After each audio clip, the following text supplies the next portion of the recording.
Chilli powder అన్ని రకాల వంటలకు పచ్చళ్లకు సరైన chilli powder. No colour no chemicals.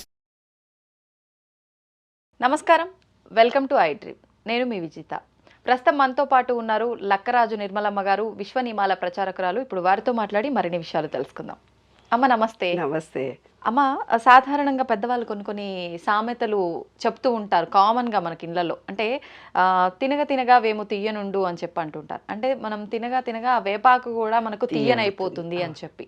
అంటే ఇది ఒక సామెతగా మాత్రమేనమ్మా? సంసార జీవితానికి వస్తే గనక ఏదైనా సరే ఆ అన్యోన్యత అనేది రోజు రోజుకి ఒకరినొకరు అర్థం చేసుకునే విధానం అదంతా కూడా ఇంకా బాగుండాలి. అంటే ఇంకా తీయగా మధురంగా ఉండాలి ఆ దాంపత్యం కానివ్వండి, ఆ అన్యోన్యత కానివ్వండి. కానీ అలా ఉండదమ్మా.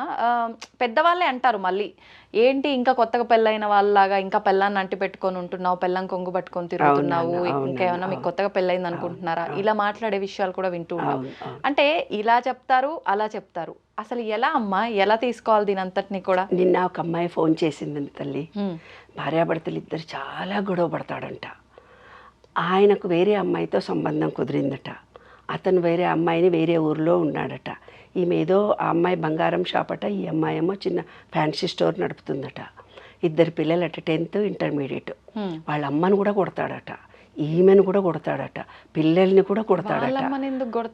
అన్ని విషయంలో ఇరిటేట్ అవుతాడట, కొడతాడట, పటాపట్ కొడతాడట, ఫటాఫటా మాట్లాడతాడట. ఆ అమ్మాయి నాకు ఫోన్ చేసి, మా సంసారం అన్యోన్యంగా ఉండడానికి మీ విశ్వనియమాల ద్వారా మీరు ఏదైనా రహస్యం చెప్పండి నాకు. పాపం. కానీ ఇంకొక అమ్మాయి ఇప్పుడే ఫోన్ చేసింది మౌలాలి నుంచి. ఆమెకు బ్రెయిన్లో బ్లడ్ క్లాట్ అయ్యి ఏదో ఇబ్బంది జరిగితే ఆపరేషన్ చేశారంట. ఇద్దరు పిల్లలట. అత్త తిడుతుందట, మామ తిడుతుందట, మొగుడు తిడుతాడట. పట్టున కడుపులో ఏదో ఆపరేషన్ అయ్యి ఇంటికి వస్తే ఒక్క తన్ను తనితే ఆ కుట్లు పట్టున తన్నగానే ఆ కుట్లు చిక్లి రక్తం గారిందట. అమ్మ, నా భర్త నాకు అన్యోన్యంగా ఉండాలి, నాకు నీవేదైనా ట్రిక్కు చెప్పు అన్నది. అంటే ఏవైతే రోజు రోజు భార్యాభర్తల మధ్య ఇలాంటి విభేదాలు జరుగుతున్నాయో దానికి ఆంతర్యం కూడా మనం ఆలోచించాలి కదా. ప్రతి భార్యాభర్తలు కలిసే ఉంటారు, మంచిగానే ఉంటారు. కొన్ని రోజుల తర్వాత ఇలాంటివి ఏవో ఒకటి స్నేహాల ద్వారానో, ఫైనాన్షియల్ ద్వారానో, శారీరకమైన మార్పుల ద్వారానో, ఆస్తుల వ్యవహారంలోనూ, ఏమమ్మా మాట పట్టింపుల వల్లనో, అంటే శారీరకంగా మానసికంగా కానీ ఈ వైవాహిక జీవితంలో ఏవైనా ఇబ్బందులు వచ్చినప్పుడు ఇద్దరి మధ్యలో ఎందుకు ఫస్ట్ చూసినప్పుడు అన్యోన్యతగా కలిసి ఆవిడ నావాడే కదా అని ఆమె చులకనగా చూడడం, ఇది నా పెళ్ళామే, ఇక పెళ్లి చేసుకున్నాక ఎక్కడ పోతుంది, ఇది నన్ను విడిచి పోనే పోదని పూర్వకాలంలో ఉండేది. ఇప్పుడంటే విడిచిపెట్టిపోతుందని కొంచెం మగపిల్లలు భయపడుతున్నారు మళ్ళీ, ఇప్పటి జనరేషన్ గురించి నేను కాదు. కానీ భార్య అన్నది ఇంకా నాకే కదా, నా మనిషి అంతే. స్త్రీ అనేది చాలా చులకన భావం ఉంది ప్రపంచంలో. స్త్రీ అనేదానికి తక్కువ భావన ఉన్నది. అంటే ప్రతోళ్ళు అత్తనొచ్చు, మామనొచ్చు, ఆడపిల్లనొచ్చు, ఇంటి పక్క ఆమెనొచ్చు, ఇంటి ముందర ఆమెనొచ్చు, నైట్ గౌన్ వేసుకున్నవా అనొచ్చు, మీ ఆయనతోటి వంట చేయిస్తున్నవా అనొచ్చు. అంటే స్త్రీని చులకనగా దబ్బున అనొచ్చు అనమాట. అంటే ఆడది అంటే పడేది అనమాట. ఏ మాట అన్నా పడవచ్చు. అంటే పడే ఓపిక లేకుంటే స్త్రీవి కదే భూదేవంత ఓర్పు ఉండాలి, ఓర్పు అయితే ఉండాలంటున్నారు. మరి సాఫ్ట్వేర్ ఉద్యోగాలు చేసి వచ్చి, ఉద్యోగంతో అలసిపోయి వచ్చి, పిల్లల పెంపకంతో అలసిపోయి వచ్చి, అనారోగ్యంతో ఉంటే ఎవడికి కష్టం? నీ మొగుడికే కదా కష్టం, మీ అత్తకే కదా కష్టం. అత్త వచ్చి ఏం చేయదు కదా, ఆ మొగుడే చూసుకోవాలి కదా. ఇప్పుడు అన్ని సింగిల్ ఫ్యామిలీస్ కదా. కాబట్టి ఏవైతే జరుగుతున్నాయో దానికి కారణం, మూలాలు ఏంటో తెలుసా నాన్న? స్వాధిష్టాన చక్రము వీక్ అవ్వడము. ఇలాంటి ఇబ్బందులు భార్యాభర్తల మధ్యలో గొడవలు రావడము, ఈ ఆర్థికపరమైన ఇబ్బందులతో దూరం కావడము, శారీరకంగా ఇద్దరు దూరం కావడానికి మూల కారణం ఏమిటంటే స్వాధిష్టాన చక్రము. పెళ్ళైన కొత్తలో ఏంటంటే స్వాధిష్టాన చక్రం ఇద్దరికి ఈక్వల్గా ఉంటుంది.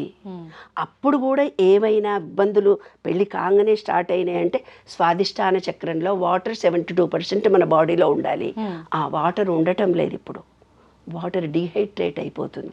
ఎప్పుడైతే పురుషుడికి కానీ ఈ స్త్రీలు ఏం చేయంటే ఎమోషనల్గా చిన్న విషయాన్ని కూడా ఫీల్ అవుతాం. మనం ఎక్కువ ఫీల్ అవ్వడం మూలంగా డీహైడ్రేషన్ మనకు ఎక్కువ అవుతాం. వాటర్ క్వాంటిటీ తొందరగా మనకు, ఎందుకంటే వాతతత్వం అనేది పెరిగిపోతుంది కదా. అంటే వాడమ వేడి అంటారు దీన్ని.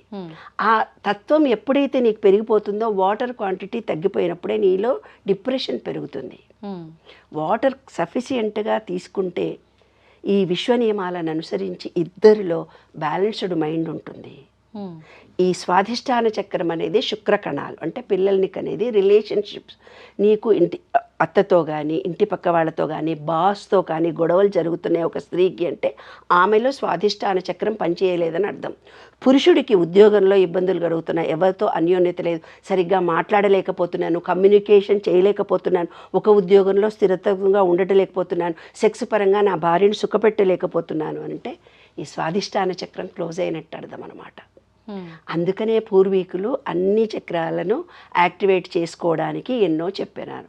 బొమ్మనే బీజాక్షరాన్ని జపించినట్టయితే కనుక, బొమ్మనే బీజాక్షరాన్ని జపించి సఫిషియంట్ వాటర్ తాగినట్టయితే, నీళ్లల్లో బాడీని చాలాసేపు ఉంచుకున్నట్టయితే కనుక మనలో ఏమవుతుందంటే అది అధికమవుతుంది. ఒక్కొక్కసారి స్త్రీకి వాతతత్వం పెరిగి కోరికలు పెరిగినప్పుడు పురుషుడు డౌన్గా ఉంటాడు, పురుషుడికి ఎక్కువ కోరికలు పెరిగినప్పుడు ఈమె డౌన్లో ఉంటుంది. అప్పుడే గొడవలు జరుగుతాయి నాన్న. అంటే ఒకరి పట్ల ఒకళ్ళు అన్యోన్యత నశించిపోతుంది. అంటే ప్రతి మనిషిలో స్త్రీతత్వము పురుషతత్వము రెండూ ఉంటాయి. స్త్రీలో పురుషతత్వం ఎక్కువైనప్పుడు పురుషునితో అన్యోన్యత ఉండలేదు.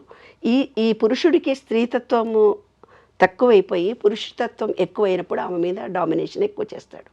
ఈ స్త్రీ జెండర్ అనేది తను ఈక్వల్ చేసుకోవాలి, పురుషతత్వాన్ని స్త్రీతత్వాన్ని తను ఈక్వల్ చేసుకోవాలి. అందుకనే యోగా మెడిటేషన్ చేయండి రా బాబు.